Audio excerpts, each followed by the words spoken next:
So before we start on the second one, I wanted to sort of try and squeeze a little bit more generality out of what we have right now.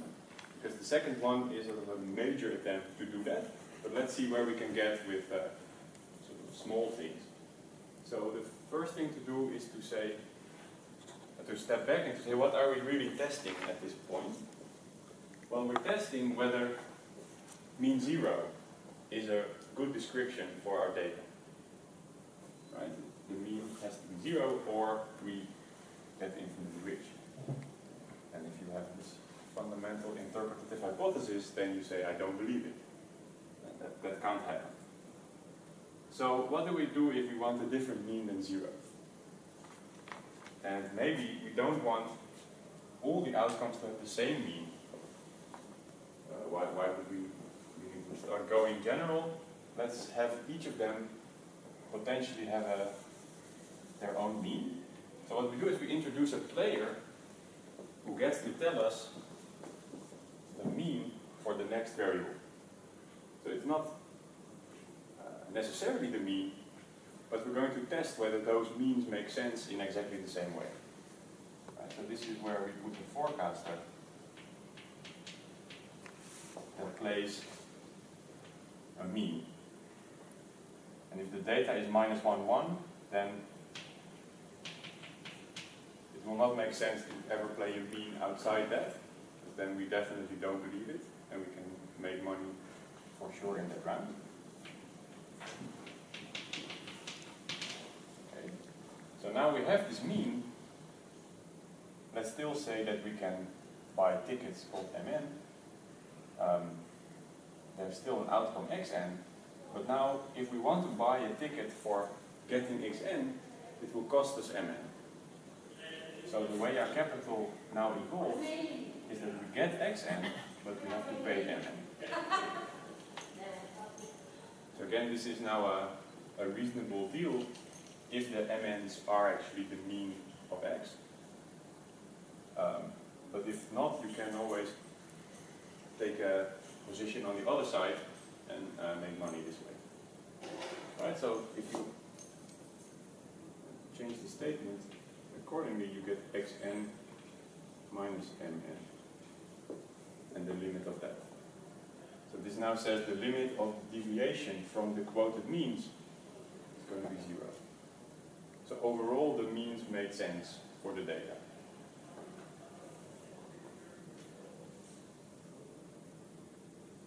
I'm not saying that this follows exactly from what we did, but I am claiming that if we do exactly the same steps with the right changes, then... Are you multiplying xn and mn? Oh, this is a capital mn, and this is a small mn. This is minus, sorry. Or is that not what you're asking? Yeah. Yeah. The difference between the data and the quoted means, the average difference has to be 0. That's so the interpretation here is about the forecaster, or so about the process xn by itself? in a way both. So what you're doing is you're testing whether these prices or means are a good description of the outcomes that you got. So yeah, So not sure. it may be that, for instance, mn is identically 1, and you're testing whether the mean is 1, or you really want to test whether the mean or the forecasting is 0. That's not confused. So 0 is if you set all of them to 0, we get back the old protocol. Yes. If you set all of them to 1, that's a little strange because that's the highest. Or say 1/2, right? Exactly. 1/2 is now sort of a new thing that we couldn't do before. And now we can test. Yes. Okay. So the result that you get if you do the same argument with the right changes on the way, just for sort of taking this difference all the time. The only thing is that the difference is now bounded by sort of twice the width. That's That's the only change. So then you get a strategy that guarantees, that forces this. So that's one thing you can do. The other thing you can do is to say, let's not allow you to buy and sell, let's only allow you to buy. So that would translate into, you can buy X, but you cannot short it, which means that you can only profit if you think they are too high, because that's when you wanted to buy.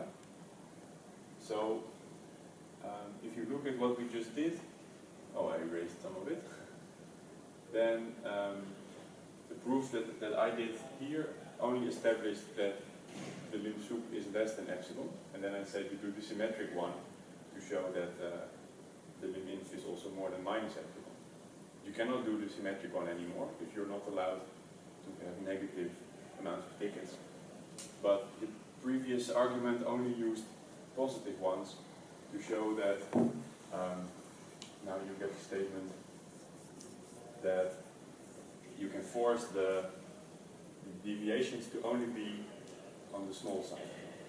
So the mean can be, the data mean can be lower than Mn, but it cannot be higher.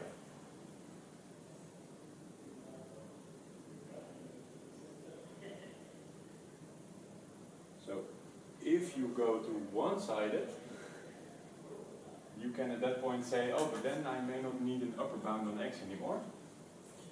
That I put in the homework. But that's as far as you can stretch it. So the argument is still the same, you just need to sort of, at the right point, see that, oh no, it doesn't matter that there is no upper bound anymore. But you do have to make this restriction, otherwise.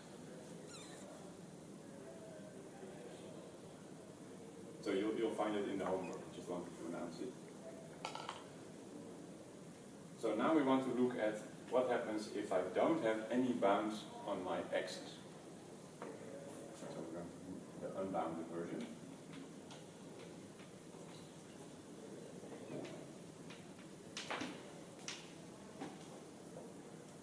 So the first thing to observe is that if there's no bound on the x, and you ever invest in this game, you take a position different from 0, then by giving you a large enough opposite outcome, you're immediately bankrupt. Right? So there's no hope if we don't make a change. So the change is going to be, and that's also in the measure theoretics, so I didn't write all the conditions you need on this xi, but if the xi are not bounded, you also need conditions here to establish it. And they have to do with existence of variance. So we're also going to talk about variance now. And what that means is that we get a second opportunity to invest. So let me write down how the new protocol looks. So we're going to start from capital 1,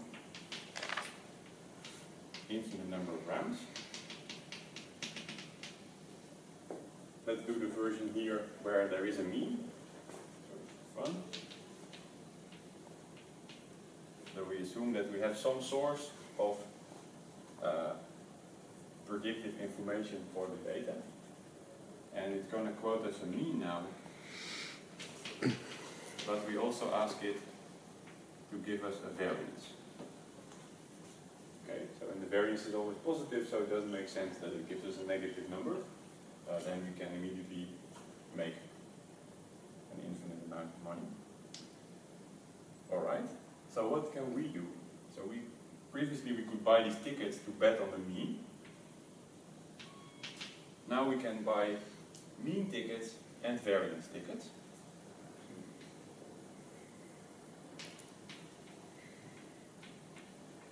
So let's call them Mn is the amount of tickets we buy for betting on the mean.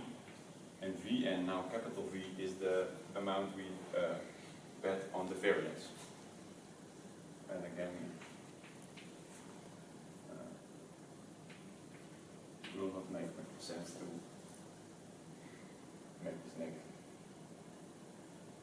Okay?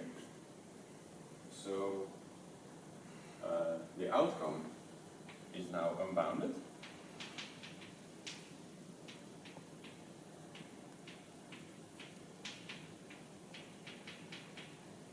And we have to define how our capital changes as a result. So it will still be additive like before, and it will include a term like this. So the amount of gambling we did on the mean times the deviation from the mean. So that's as before. And now we're going to include a similar term for our gambling on the variance. So what does it mean, variance, if there's no randomness? So for us it will mean that we can get xn minus mn squared. So here the interpretation was you get xn for price mn. Now we get xn minus mn squared for price vn, small v. Okay, I have to write them really different.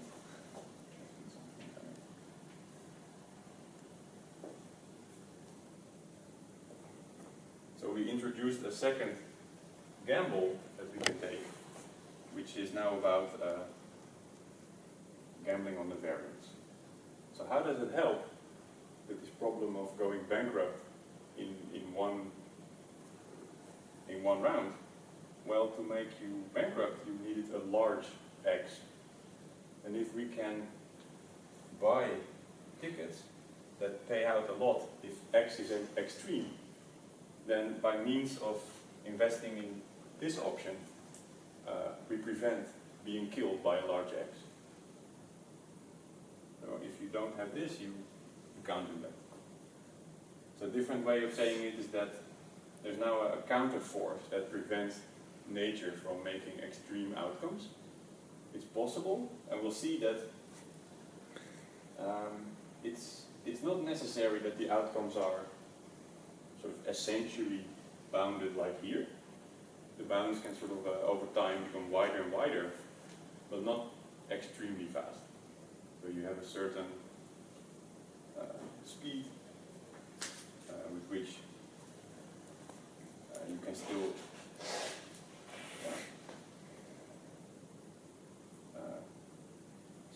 say that the means are good. Okay, so that will still be the goal. So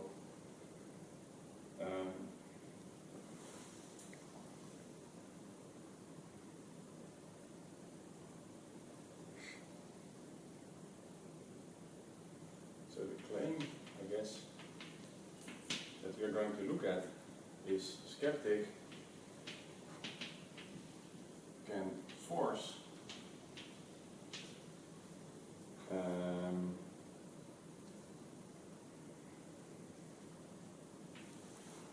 if the quoted variances divided by n squared and then summed up. So this is a measure of how completely wild the outcomes are.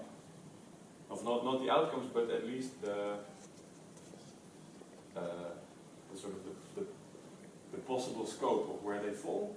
That's announced in a certain sense by nature, by forecaster, giving us this V's.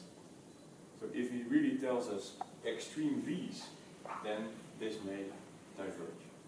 But if it's, for example, the same one every round, then it's a sum over something over n squared, which converges, so that's fine. But it may grow faster and it still converges. But it will turn out we will need some bound on this quantity. So if this is finite, then, so now this means sort of not too crazy. So if it's not too crazy, then we get what we got before, which is that the limit of n to infinity of the data mean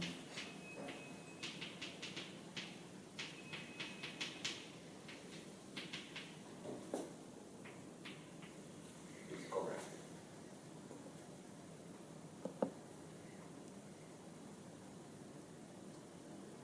we are in a sense still testing whether the quoted means make sense for the data.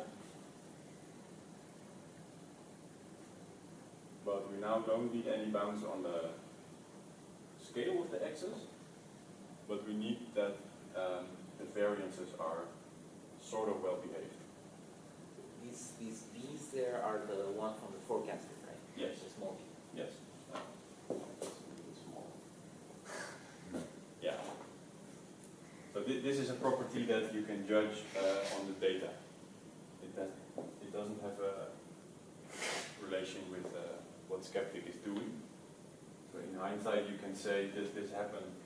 Do the quotes and the data satisfy this? And the claim is now that if they do, that's okay. If they don't, you get infinitely rich.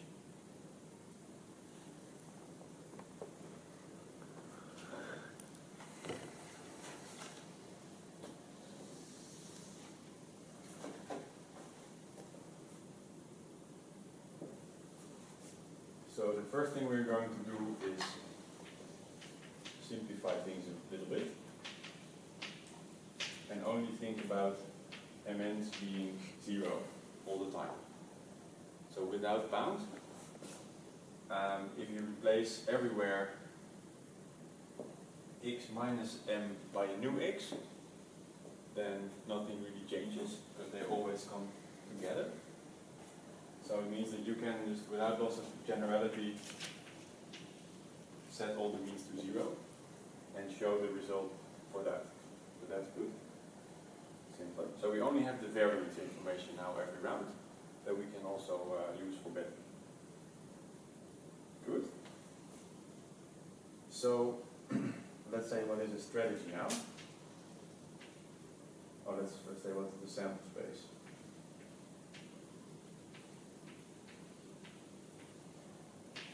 So the sample space was the sequences made by the other player, we called a world last time, forecaster and reality, without skeptic. So those sequences will look like no mean, because that's 0, a V, and then an X, and then a V and an X, alternating. So they look like V1, X1, V2, X2. Length. Good. So we also have the situations. They are the same, but they have a last element. They're not infinite length, finite length. And then we can talk about what's a strategy. So strategy, we would like to think of it as a function on the situations, but the way we are operating right now is that situations have the outcome at the end. So we're going to make a nice definition that we'll also use later. So a predictable process is a function S from situations to real numbers, such that if you evaluate S on a situation,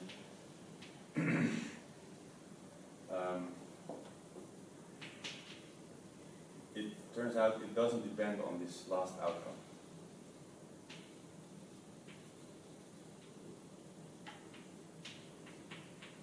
Whatever last outcome you put is the same. So in the end, you may just as well write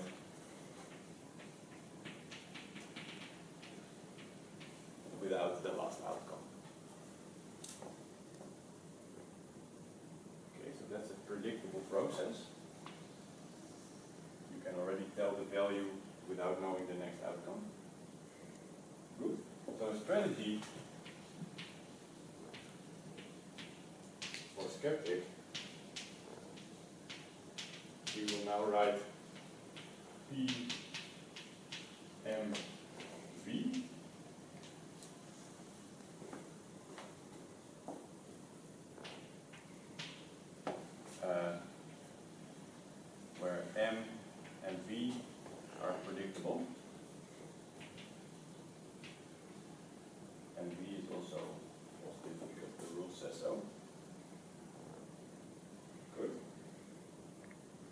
then if we have a strategy for this, we can again talk about the capital processes.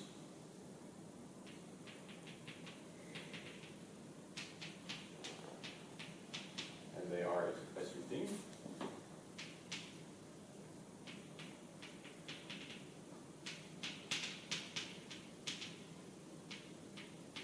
So you look at the capital you have, and then you do Mn. So now we only need to go up to Vn times Xn plus V. I guess we don't need N there. All the arguments. And now we do Xn squared minus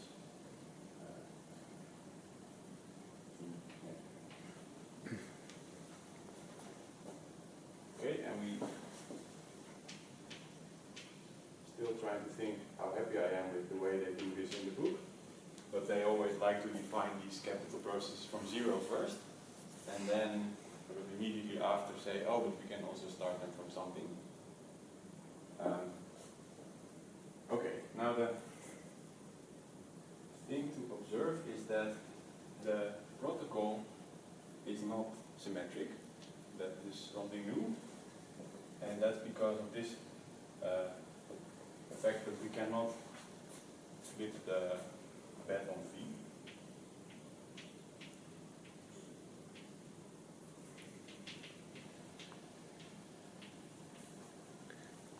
So we cannot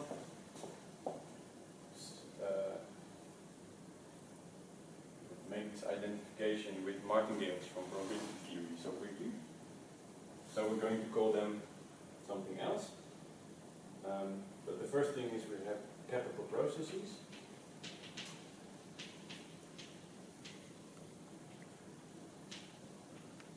Are of the form alpha plus KP. And good. So that's the first thing. So you can still scale capital processes by a positive amount, and you can also add them by adding the strategies. So they are a linear convex cone. But you cannot put a negative multiplication in front.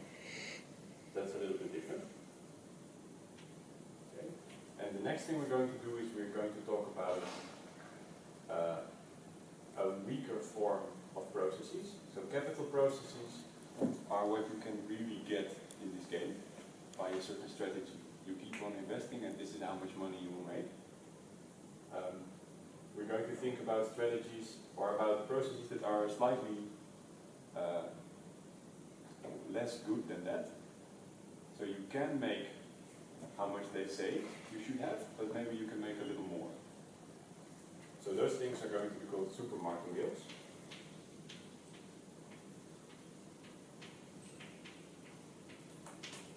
So that's a process in the sense of a function from situations to reals.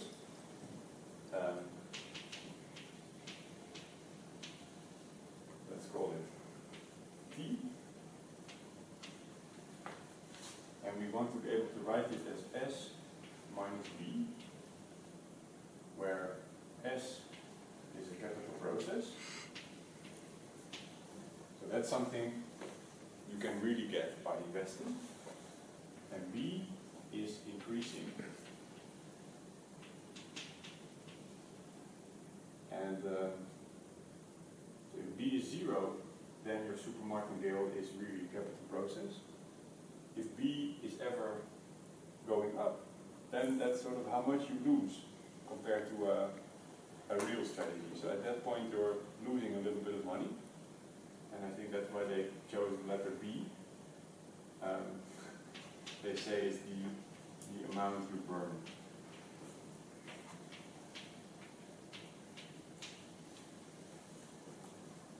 So the reason for looking at these super martingales is that they are slightly nicer. They're easier to build because there are more of them.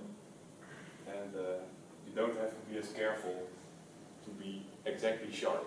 You can just make a sort of slightly dumber process, and if it still works, if it still goes to infinity, you can always say, oh, but then there must be a real capital process that was even better, and it also goes to infinity. So super martingales are also a convex code.